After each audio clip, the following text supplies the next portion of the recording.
La rencontre du rocher, du Trisac. Écoute, Benoît, quand je parle. Sophie, bonjour. Bonjour, Benoît. Parlons de politique Oui. et de religion. Et de religion. Tous des sujets très agréables. Ben, écoute, quelqu'un qui se promènerait, mettons, au Québec, quelqu'un qui, mettons, un petit bonhomme vert, il arrive d'une autre planète, connaît rien du Québec, OK? Le petit bonhomme vert se promène, mettons, à Montréal. Là, il voit le Mont-Royal, il voit qu'il y a une croix sur le Mont-Royal. Il remonte la rue Saint-Laurent, il redescend la rue Saint-Denis.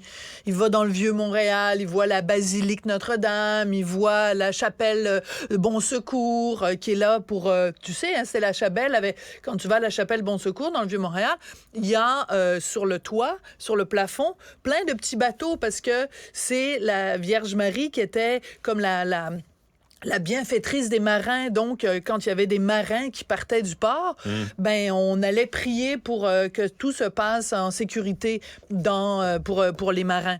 Tout ça pour dire que n'importe où tu tournes au Québec, l'héritage catholique, le patrimoine, la culture catholique est omniprésente. Là, c'est rendu qu'il va falloir qu'on s'excuse de ça. Il va falloir qu'on fasse un mea culpa, qu'on s'auto-flagelle, qu'on dise excusez-nous, mea culpa, mea maxima culpa. Arun Boisy parle de fascistes d'extrême voyons. droite. Hey, prends tes pilules au 4 heures. Va justement prendre une petite marche sur le Mont-Royal. Va méditer en bas de la croix. Et lui, ce Boisy, là, s'est promené partout à Paris, dans des conférences, pour dire à quel point le Québec était islamophobe. C'est documenté. Là. C'est comme si on n'avait pas accueilli les gens du mieux qu'on pouvait. Mais c'est comme si c'était l'un ou l'autre. On peut reconnaître... De toute façon, c'est même pas reconnaître, c'est constater. Ben oui, c'est comme le passé, si c'est notre passé. Non, mais c'est notre passé, puis c'est notre présent aussi. Mm-hmm. Je veux dire, c'est comme si le simple fait de dire une évidence faisait en sorte qu'on niait toutes les autres religions ou toutes les autres croyances, ou si c'est comme si on niait même le fait qu'au Québec, la quantité d'athées, la quantité de gens qui ont fait leur apostasie, la quantité de gens...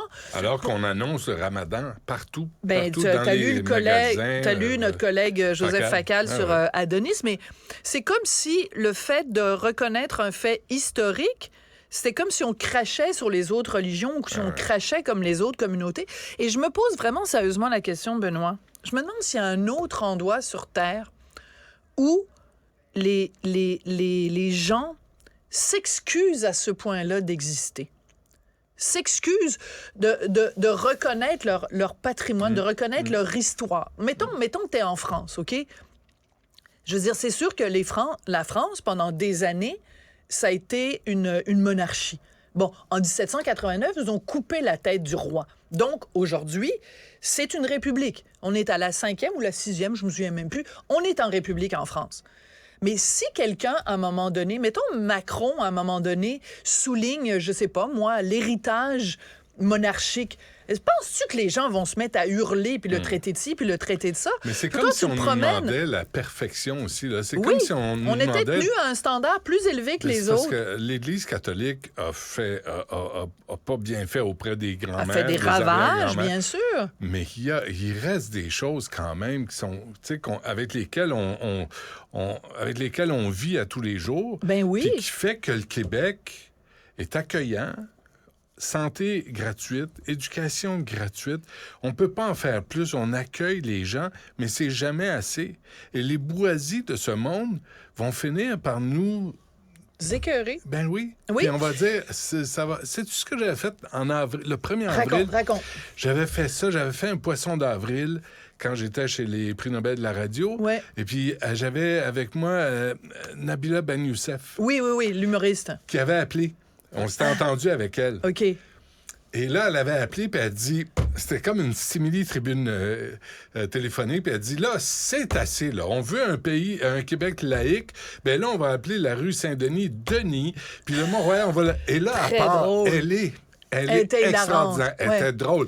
Et moi, j'essayais de pas rire, mais elle était crinquée, puis elle imitait les intégristes religieux qui s'en sont pris à elle, hein. Oui, bien sûr. Souvent. Sa sécurité a été compromise, là. Oui.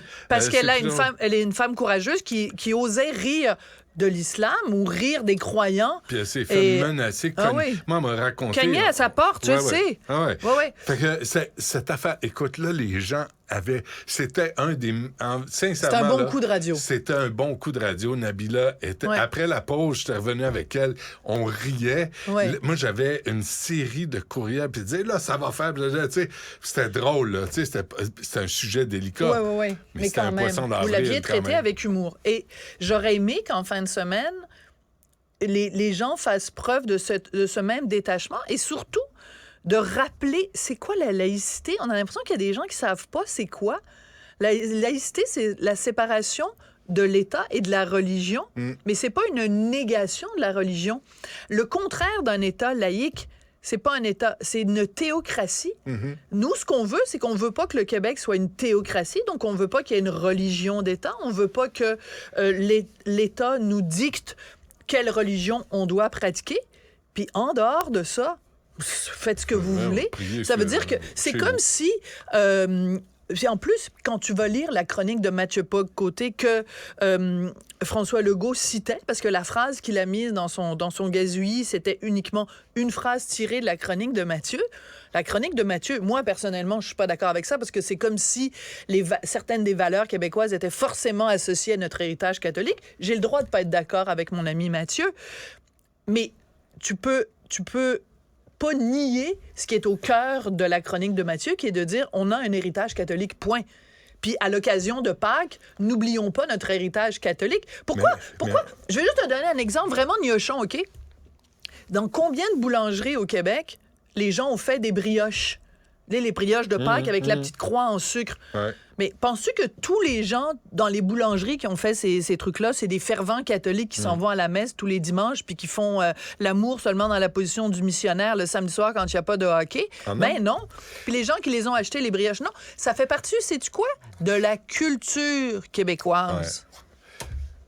Ouais. J'en reviens pas. Des fois, il y a des controverses. Tu dis, voyons. Pour pas grand-chose. Tu vois, j'allais dire tabarouette, mais tabarouette, c'est quoi? Ça vient de tabernacle. Puis tabernacle, c'est quoi? C'est un objet religieux. Pourquoi on sacre au Québec en utilisant des mots religieux? Il va falloir s'excuser de ça aussi. Est-ce qu'on peut reconnaître qu'on vit au Québec? Ben oui. Et on vit pas en Iran. Oui. On vit pas au Brésil. On vit au Québec. Fait qu'on a une spécificité. Oui. Puis on peut juste la reconnaître. Puis je pense qu'aujourd'hui, tout le monde est libre de faire et de penser, de croire ce qu'ils veulent. Mais j'irais même plus, on vit pas aux États-Unis. Aux États-Unis, les présidents américains sont constamment en train d'avoir God this, puis God that, puis quand ils gagnent aux Oscars, c'est tout I want to thank God for giving me this opportunity, puis tout ça. T'sais, tout le temps. Ben, on n'est pas comme ça au Québec. Ça, c'est drôle. Tu sais, le gars, il joue au football, il fait un toucher, puis là, il remercie Dieu. Au baseball, là, tu dis, attends une minute, là. De tous les problèmes qu'il y a sur la planète, là, Dieu s'est dit, toi, mon petit minou, aujourd'hui, tu vas compter un but. Ben oui, puis ça veut dire que Dieu, il n'aime pas l'équipe adverse, parce que l'équipe adverse a perdu. Ouais. Mais ben, c'est quoi préféré. Ce Dieu-là? Mais... Il préfère les Red Bulls plutôt que, je sais pas, les Red Bulls. Bullshit. Non, c'est pas Non, mais tu sais, puis s'il compte contre toi, ça veut dire que Dieu t'aime plus? Ben, c'est ça. Moi, j'ai réglé la question. Il n'y a aucune place pour la religion dans ma vie, d'aucune façon. Mais ça m'empêche pas. À part le missionnaire. On t'écoute à 2... Oh, puis encore. 2h30. Merci. Écoutez Sophie Durocher avec Richard Martineau dans le balado de